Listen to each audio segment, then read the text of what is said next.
პირველი კონტაქტები, როგორც მე ერთხელ გითხარით, მოსკოვის სამთავროსთან ჯერ სამეფო არ არის. იწყება მე-19 საუკუნის ბოლოს ალექსანდრე კახთა მეფე ამყარებს. გასაგებია ახლა მართლმადიდებლური სამთავროა.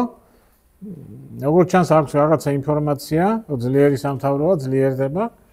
და იწყებს ამ ურთიერთობას, მაგრამ პირველი რეალური კონტაქტები იწყება ივანე მეოთხის დროს, ივანე მრისხანის დროს. ივანე მრისხანის ერთ-ერთი მეუღლე იყო ყაბარდოდან. და ივანე მრისხანიმ თავის სიმამს გამოუგზავნა რუსეთის პატარა ჯარის პატარა რაზმი, რომლის ერთი ნაწილი დღემდე გაურკვეველი ვითარება არის, როგორ და რანაირად აღმოჩნდა არაგვის ხეობაში. არაგვის ერისთავი ამ დროს არის ზალ არაგვის ერისთავი, ნაბატიათ ნუგზარ არაგვის ერისთავი, რომელსაც ჩათვალა, რომ ეს ჯარი არის გამოგზავნილი კახეთის მეფე ლევანისთვის. და გაუგზავნა ეს რა, სულ საუბარი არის ალბათ 25-30 კაცზე.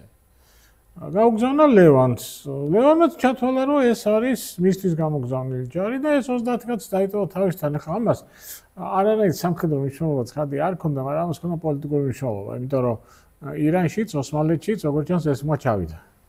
რომ კახეთში გამოჩნდა რუსეთის ჯარი. ეხლა იქ რაოდენობა არავინ არ იცოდა.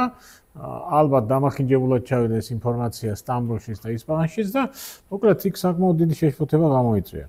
ამ ორ სახელმწიფოს, რომელიც იბრძოდა ერთმანეთში და იბრძოდა სამხრეთ კავკასიისთვის, ცხადი აქ მესამე კონკურენტი არ ჭირდებოდათ. და მაშინ ივანე მეოთხეს წაუყენეს პირობა, რომ მას სასწრაფოდ უნდა გაეყვანა ყველა ჯარი ჩრდილოეთ კავკასიიდან.